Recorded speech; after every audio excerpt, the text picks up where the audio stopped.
They came with a clear message to encourage Russia to back a UN resolution against Syria. By opposing Security Council measures against the government of Damascus, they say that the Kremlin's supporting a criminal regime.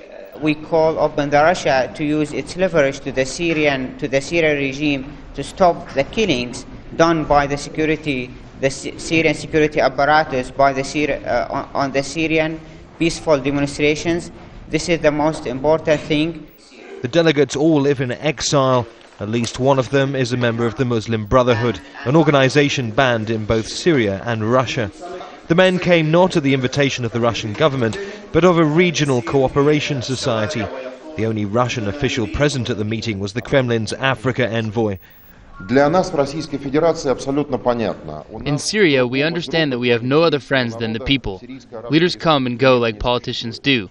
That's why we attach importance to political dialogue and ending the violence. The Russian government are handling this meeting very carefully indeed.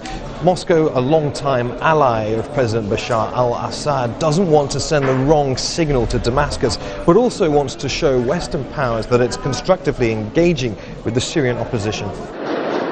Russia's called for an end to the violence in Syria, insisting that diplomacy and reforms are the only way to secure peace. Russia and Syria have strong strategic ties.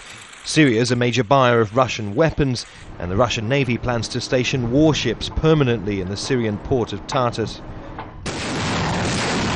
But Russia's reluctance to condemn the repression of pro-democracy protests also has a lot to do with Libya.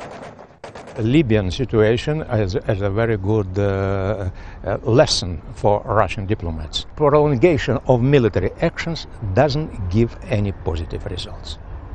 Because no, you cannot achieve political goals by waging war.